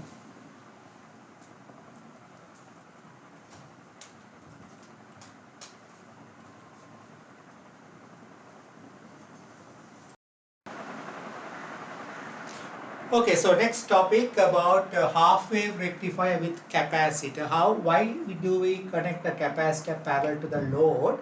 The reason is to improve the ripple factor. Already we found for the half-wave rectifier, the ripple factor is almost 121%, which is not a good because the AC component is very high in the output. By connecting a capacitor parallel to the load, we can improve the ripple factor. Okay, how it works? Before that, we should know the behavior or the property of the capacitor. So capacitor has a property called capacitance, that is given by Q equal CV, where C is the capacitance, Q is the amount of charge stored in it, and V is the voltage across the capacitor. We can charge the capacitor by using a DC power supply. So when a capacitor is connected to a DC power supply through a resistor R, it will take time to charge the capacitor. But if there is no resistance, if we don't connect the resistance when you are charging the capacitor, we can assume the capacitor will instantaneously get the whole charge. So the capacitor will have voltage across it, which is equal to EMF. If I say the EMF of the DC power supply is V0, so capacitor also will get the whole voltage V0, and it will satisfy the charge in it Q0 equals C V0. So there won't be any delay in charging the capacitor when there is no resistance in the input circuit or in the charging circuit. But there could be, practically there could be resistance due to the internal resistance of the power supply connecting wires, but they are very small. Means even in that situation, if we don't connect a resistor, we can assume the capacitor will gain the charge immediately.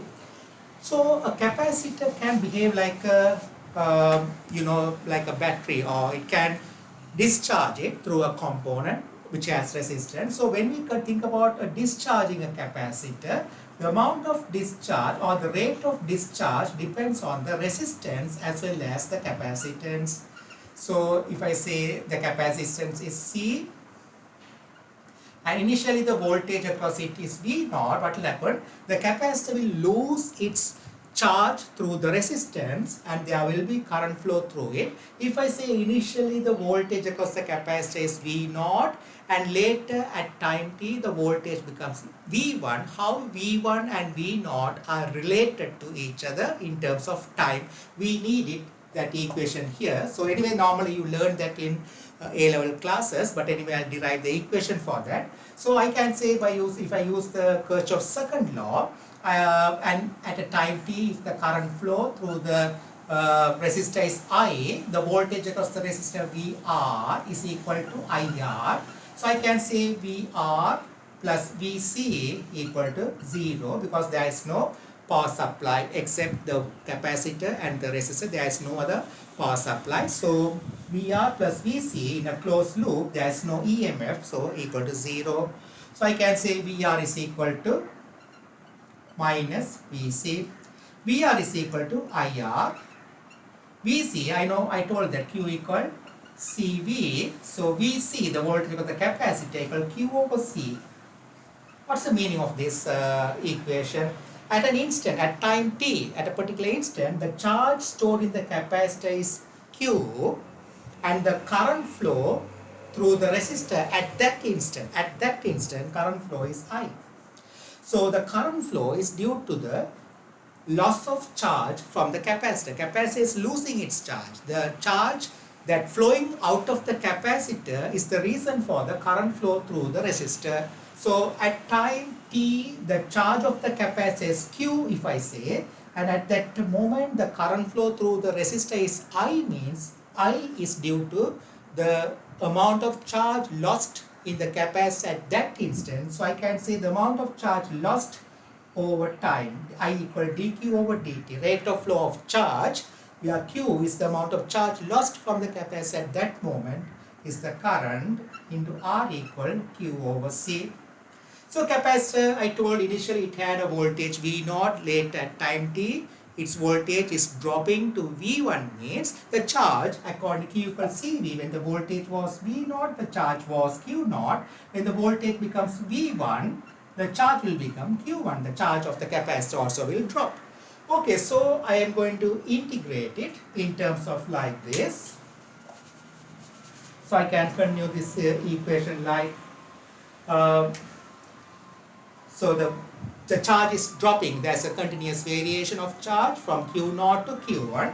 So dq over q is equal to, there's a minus sign, I missed it, minus,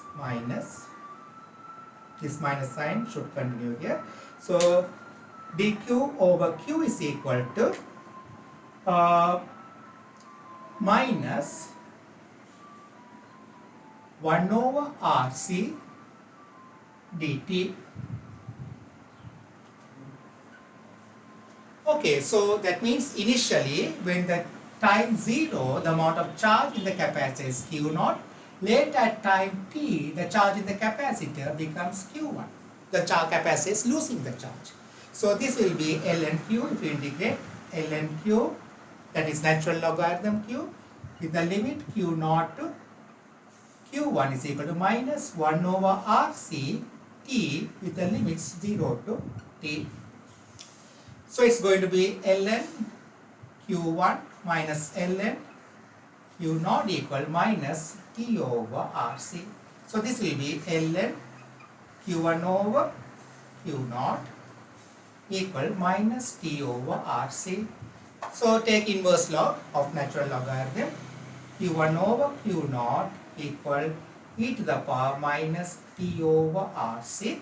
So Q1 is equal to Q0 e to the power minus T over RC. So the charge in the capacitor will decrease exponentially. It will decrease exponentially. But we know that Q equals CV. So instead of this Q1, I write it here. Instead of Q1, I can write CV1. CV1 is equal to CV0 e to the power minus T over RC. Instead of Q0, I can write CV0. C and C will get cancelled. V1 equal V0 e to the power minus T over RC. Where, so that means the voltage across the capacitor also will decrease exponentially. So here you can see that in this equation, if you make the t subject, you see that, or you can see that this is called, the RC is called time constant. So for this exponential decay, when the RC value, the time constant becomes very large, it will take longer time for the charge to drop from the voltage across the charge to drop from V0 to V1. So the time taken for the voltage of the capacitor to drop from V0 to V1 depends on RC. We'll do a little further extend it. This I can write V1 equal V0 over e to the power T over RC. When I write this 1 over form, it will become positive. So e to the power T over RC equal V0 over V1. Take both sides natural logarithm. You will get T is equal to RC ln V0 over V1. Okay, this will give a big, it will give an important conclusion to us. One, we should know that voltage across the capacitor will decrease exponentially. And also here it says, for a given two voltages, initially the voltage was V0, later it's dropping to V1. The required time for that variation from V0 to V1 depends on RC. If I use a higher capacitance, if the capacitance of the capacitor is very large, the time taken will be very large. Is it? So it says for a given two voltages, V0 and V1, the voltage is dropping from V0 to V1. If I consider that way, two voltages are fixed, it's dropping from V0 to V1. And for a given R, if I use a very high capacitance, the time taken will be very large. That's an important conclusion. We need it in smoothing circuit in rectifiers. So higher the capacitance, longer the time to discharge. Remember that. Okay, so this is the output voltage without capacitor connected in this load resistor, sorry, across the load resistor. Okay, what will happen to the output if when we connect the capacitor? Now this is without capacitor, this is without capacitor. The output voltage will be like this across the load for a half wave rectifier. Now when we connect a capacitor of capacitance, see what will happen. Now when the voltage across the load increases, there is current flow through the diode and the capacitor will get charged. The charging time is negligible, immediately it will get charged. I already told that. But when the voltage across the load resistor decreases, what will happen? The capacitor has the peak voltage because the capacitor will be charged to the peak voltage. Then what will happen? The capacitor will discharge through the load. So the voltage, the output voltage, the input voltage from the AC power supply, it is decreasing. When it is decreasing, what will happen? The capacitor has gained the maximum voltage during the charging process. Now the capacitor has higher voltage than the voltage output of the AC power supply. So what will happen? The capacitor will discharge through the load resistor.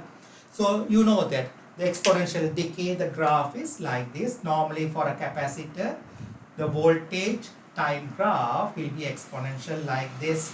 So I told that when the capacitance is reasonably larger, the time taken for the voltage to drop from V0 to V1 will be larger. If I am using a larger capacitor, or that means larger means not the size, the magnitude of the capacitance is higher. So that we call sometimes larger. Larger means not the size, the capacitance is very high. What will happen?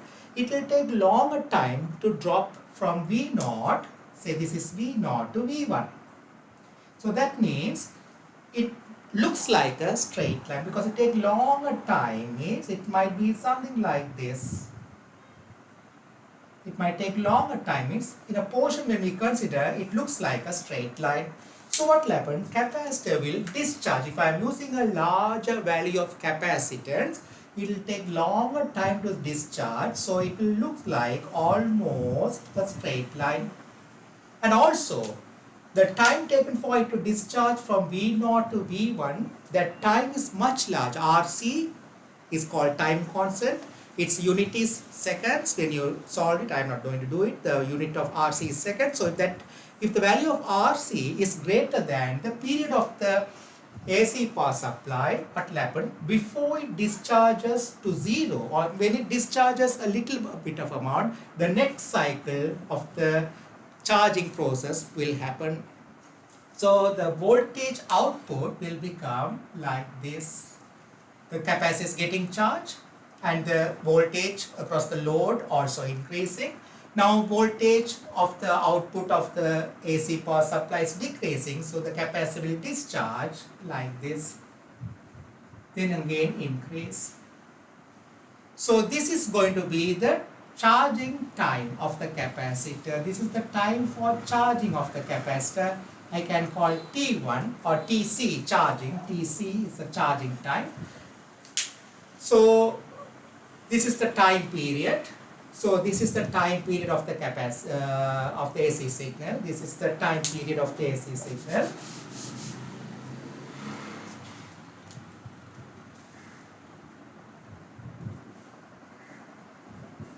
Time period of the AC signal from peak to peak.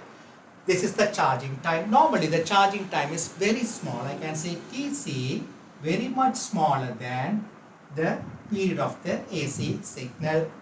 So if I consider only the red color graph, that is the actual voltage that's going to occur across the load resistor, if I draw that portion only, it will appear like this.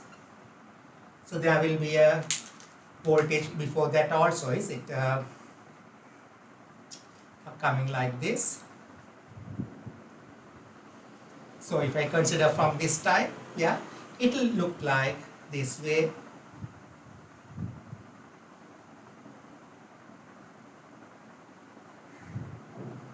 This is the way the voltage across the load will fluctuate. This will be the same level. and this should be the same level. Yeah.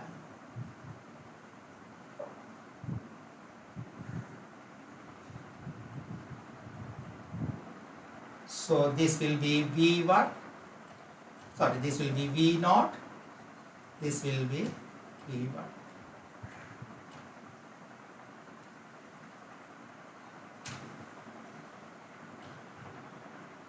So this will be the variation of voltage across the load. Now I told that this time Tc very much smaller. So this is the time Tc, this is the Tc. This is Tc, the time for charging of the capacitor. This is the time period of the AC signal. So Tc is very much smaller than T, means this portion is negligible, is it? Because this Tc is very small, means I can imagine the graph starting from here. So I can imagine this graph, this time is negligible compared to T, means if I use a capacitor where the charging happens very quickly, I can imagine this one something like this.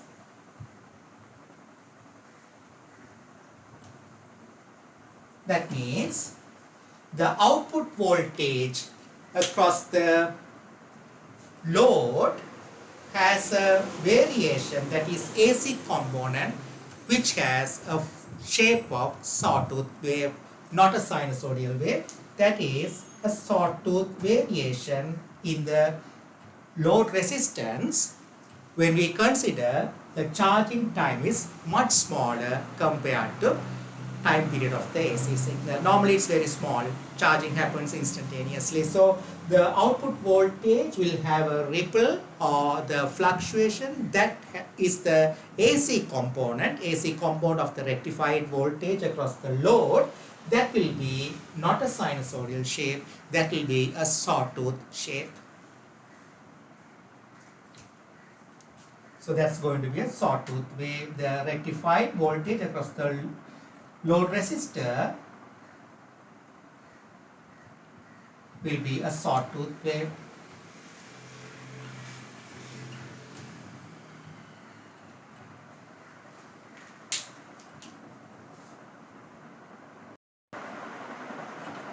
So this is the discharging time from here to here. This is the discharging time T1. So T1 plus Tc, C is the charging time. T1 plus Tc is the period of the AC signal from peak to peak. But I already told Tc is very much smaller than T, and Tc is very small, and T1 is also reasonably larger. Therefore, I can say discharging time is almost equal to period of the AC signal. Okay, I just now derived the voltage drop of a capacitor is given by V1 equal V0 e to the power minus T1 over RC. But T1 is almost equal to T, means V0 e to the power minus T over RC. That is the relationship between the voltage V1 at the end of discharging process and the voltage just before discharging. Okay, so V0 is the peak voltage across the load resistor. Now this I can write according to Taylor series, mathematics. Taylor series, e to the power minus x is given by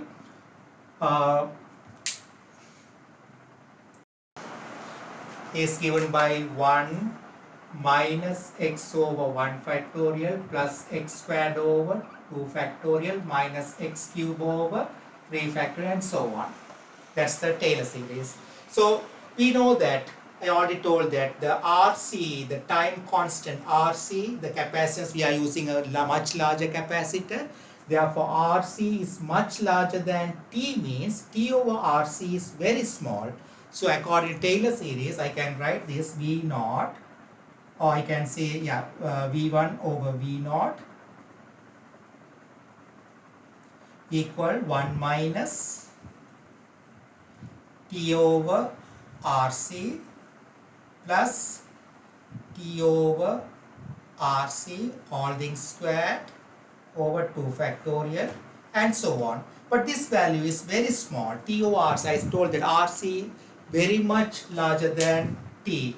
Since we are taking the time constant RC very much larger than the time period, means T over RC is negligible. So in its higher power index will become very small. So we can neglect these portions beyond this one. So P over V naught will become V1 over V naught will become 1 minus T over RC.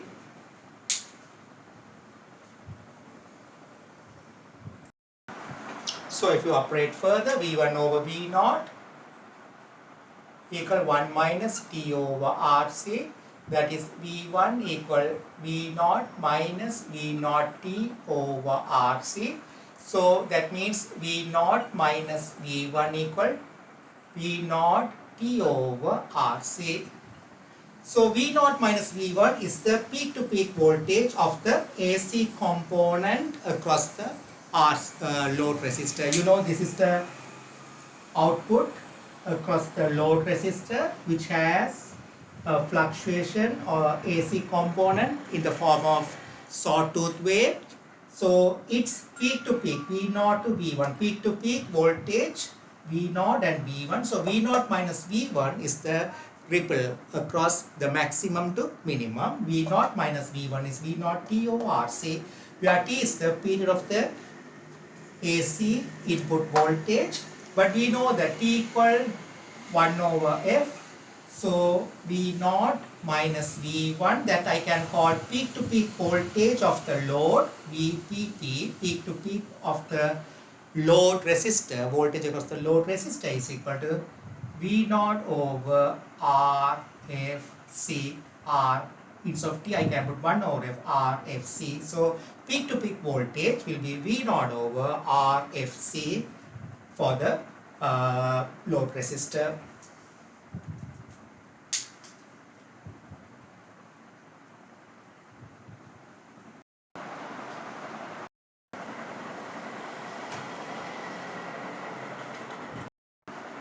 Okay, so I drew it again clearly.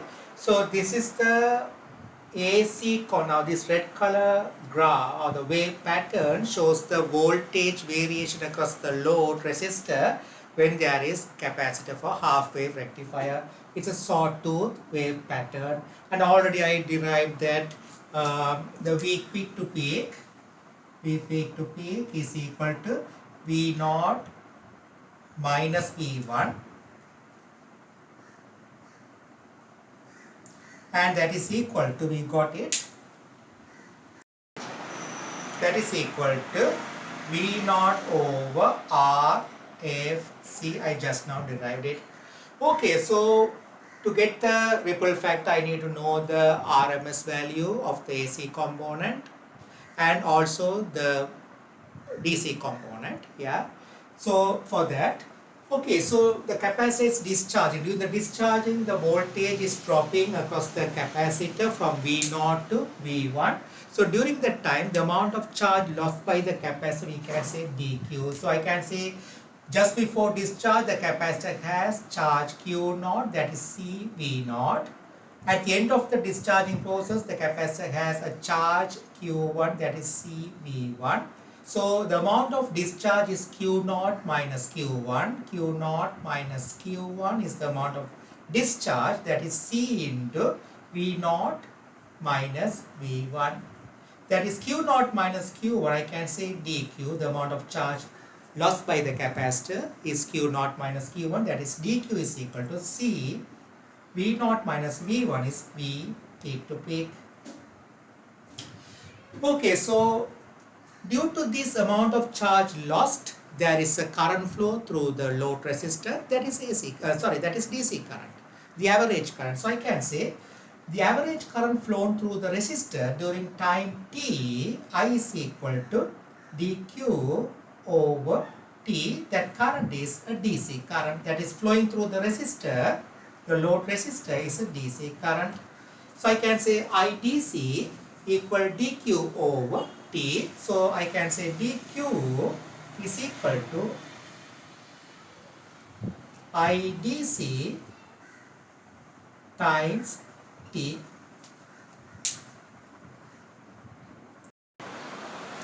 got IDC equal VDC over R. So dq is equal to, so I, that I can say VDC over R into, instead of t I can say 1 over f. Okay, so this dq and this dq are the same. Therefore, if I say this is equation 1, this is equation 2, I can say CVPP is equal to, that is dq, CVPP equal to this dq VDC over R F. So I can say VDC equal, make the VDC subject, RFC times VPP. But VPP equal V naught over RFC. So RFC equal, instead of VP I can put V naught over RFC. So the DC component is equal to V naught. So the DC voltage across the load resistor, the DC component is going to be V naught. That's the peak voltage across the load resistor.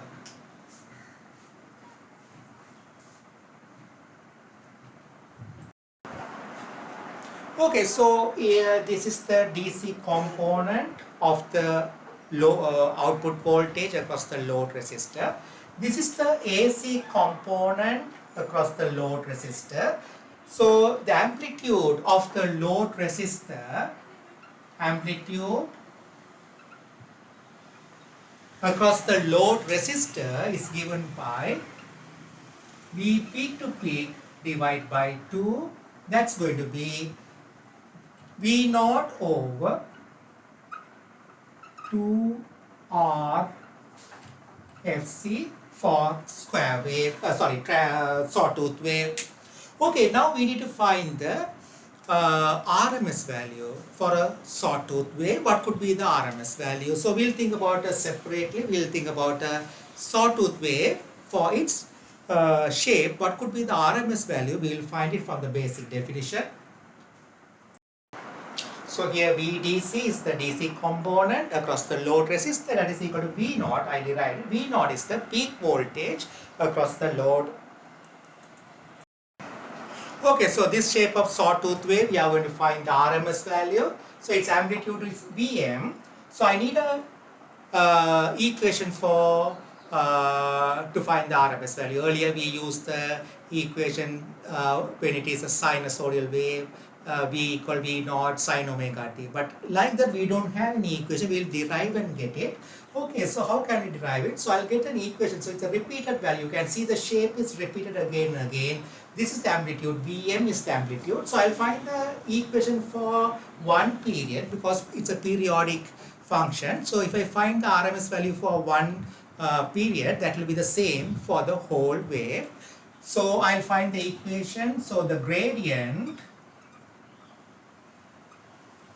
of this line, I'm going to find it, that is minus Vm minus Vm y2 minus y1 over x, that is capital T, that is minus 2Vm over T. Okay, for this line I can get an equation for one period, that is Vt equal to Vm, that is Vt is equal to the gradient, it's a straight line, y equal minus mx plus c form. It's a straight line, y equal minus mx plus c.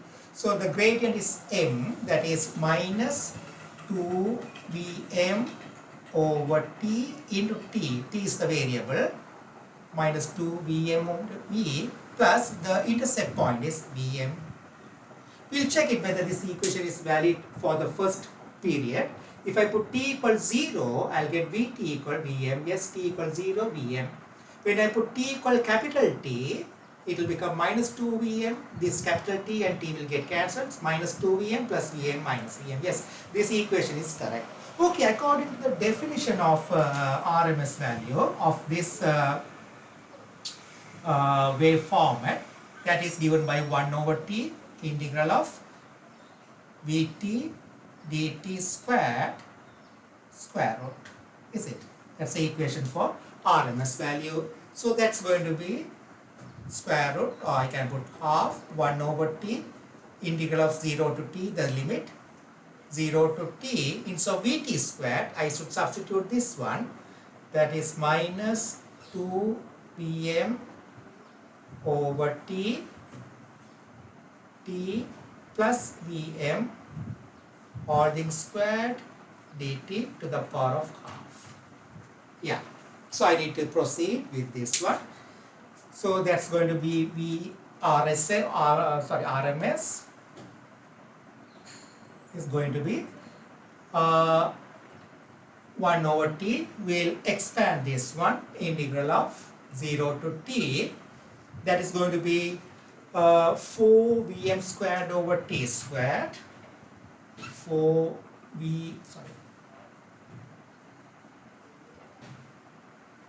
vm squared over t squared times t squared. This one plus vm squared minus 4 to a minus b all things squared a squared minus 2ab. So that minus 2ab format, minus 2 into 2 4 vm squared t over t over capital T into t. Yeah. Okay, so dt to the power of half. So that here there should be a bracket again. Check it, yeah. So we'll write separately. So that is going to be so that's going to be t squared t, I'll write separately, 1 over t cube, 4 vm squared, I can take it out, 4 vm squared over t cube, integral 0 to t squared dt plus 1 over t vm squared, that is vm squared over t integral of dt minus 4 vm squared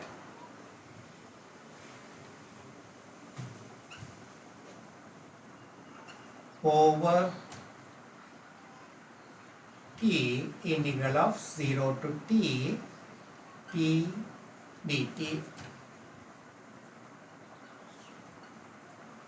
to the power of half. So that I think I multiply t cube here, t squared here also, t into t squared. Yes, this t I'll multiply inside, so t into t squared, t cube, 4m squared t squared dt. So here vm squared over this t, this is t, here there's no t square, this is t, this t is coming here t dt minus 4 vm squared over t squared t dt. Okay, we'll continue further. So that's going to be 4 vm squared over t cube. So t squared, if you integrate t cube by 3, so if you substitute 0, it will become 0, then capital T will become t cube. So it's going to be t cube by 3, right, minus 0, because the limit 0 will become 0, plus pm squared over t. If you integrate this one 0 to t, it will become t, the substitute capital T as a limit, it will become t, 0 will become 0, so into t minus 4 vm squared over t squared. This will become t squared by 2, substitute the limit t squared, the 0 will become 0 when you substitute there, so it will become t squared by 2 to the power of half. I think no mistake. Yeah.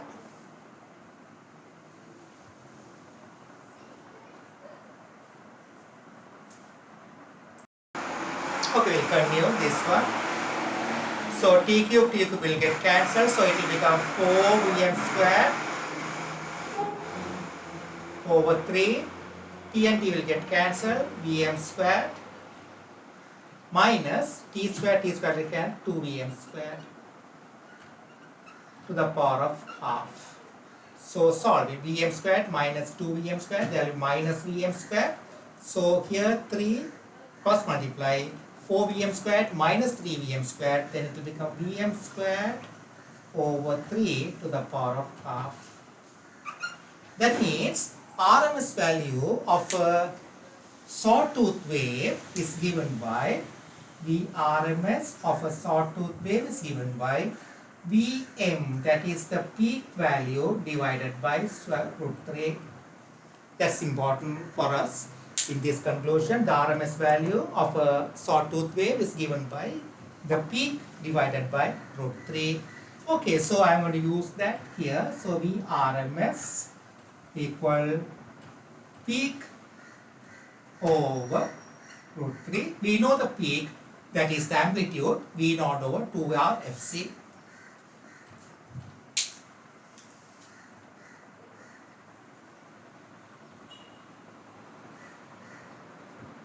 So M means the amplitude. You can see that's the amplitude of the sawtooth wave.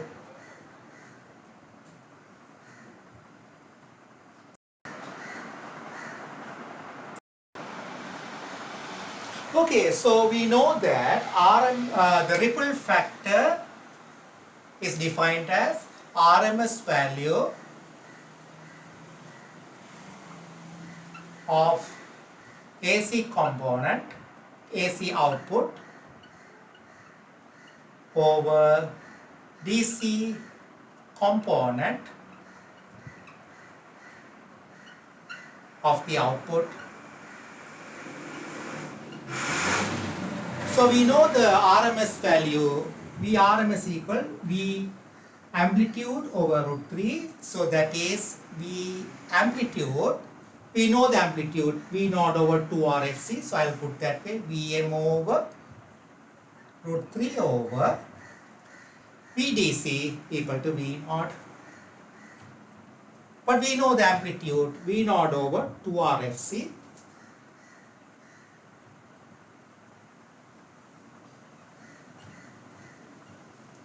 Into root 3 divided by V naught. So it's going to be 1 over 2 root 3 RFC. So that is the ripple factor of half wave rectifier after using a smoothing capacitor. We'll check. Earlier we found that a capacitor without capacitor, the ripple factor of a half wave rectifier, we got around 121%. We'll check how much are we going to get if the capacitance we are using 1000 microfarad, load resistance also 1000. Frequency we are using a main AC current, that is 50 Hertz. So how much will be the ripple factor? We'll find it now as a question.